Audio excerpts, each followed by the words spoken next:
Dear students, মাধ্যমিক পরীক্ষা 2025 সালের জীবনবিজ্ঞানের দ্বিতীয় অধ্যায়ের কিছু সম্ভাব্য প্রশ্ন তোমাদের সামনে রাখছি। আশা করি খুব কাজে লাগবে। এটাকে তোমরা লাস্ট মিনিট সাজেশনও ধরতে পারো। নাম্বার 1, ক্রোমোজোম, ডিএনএ ও জিনের মধ্যে সম্পর্ক কী? খুব ইম্পর্ট্যান্ট মনে হয়েছে আমার এই প্রশ্নটা। নাম্বার 2, একটি আদর্শ উদ্ভিদ কোষ ও একটি আদর্শ প্রাণী কোষের সমবিভাজনের সময় বেমতন্তু গঠন ও সাইটোপ্লাজমের বিভাজন কিভাবে ঘটে তা পার্থক্যের আকারে উপস্থাপিত করো। নাম্বার 3, নিম্নলিখিত বৈশিষ্ট্যের ভিত্তিতে ডিএনএ ও আরএনএর মধ্যে পার্থক্য নিরূপণ করো। এটা আসার খুব ইম্পর্টেন্ট, আসার মতো প্রশ্ন।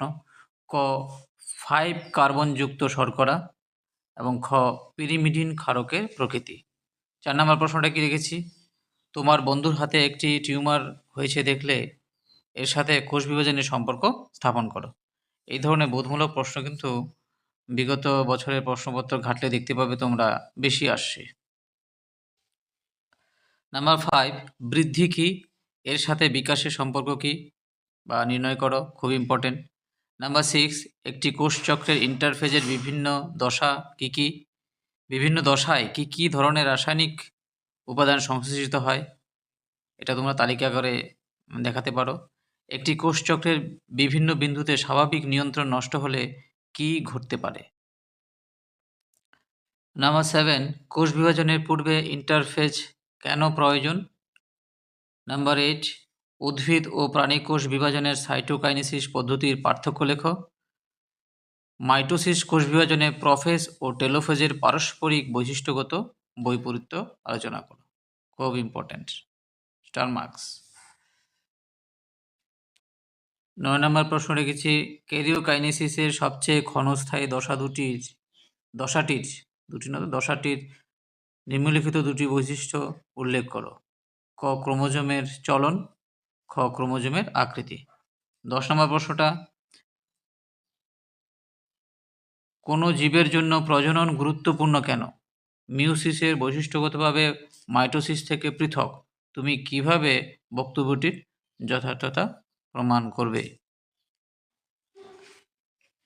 11 নম্বর প্রশ্ন, যৌন জনন দ্বারা উন্নত জীব সৃষ্টি হয় ব্যাখ্যা করো। কোষচক্রের ইন্টারফেজ দশার এসে কি কি ঘটনা ঘটে তা উল্লেখ করো। 12 নম্বর প্রশ্ন, জীবের মধ্যে কোন কোন পদ্ধতিতে অযৌন জনন হয় তা উদাহরণের সাহায্যে ব্যাখ্যা করে। এটা 5 মার্কসের প্রশ্ন, ভেঙে আসে সাধারণত, কিন্তু সম্পূর্ণটা আমাদের পড়তে হবে।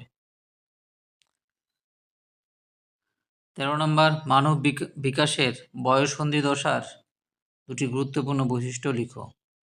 ইম্পর্ট্যান্ট, ওখানে যে বিকাশের দশাগুলো আছে, বৃদ্ধির দশাগুলো, সেটা ভালো করে দেখে যাবে। 14 নম্বর, মাইক্রোপ্রপাগেশন পদ্ধতির ধাপগুলি লিখো। এটা ছকের মাধ্যমে দেখাতে পারো তোমরা, এই পদ্ধতিতে কি কি সুবিধা পাওয়া যায়। তাহলে এই ছিল দ্বিতীয় অধ্যায়ের সম্ভাব্য প্রশ্ন। মনোযোগ সহকারে প্রশ্নগুলো পড়বে, বাড়িতে তৈরি করবে। টাটা, বাই বাই, সবাই ভালোভাবে পরীক্ষা দিবে। ধন্যবাদ।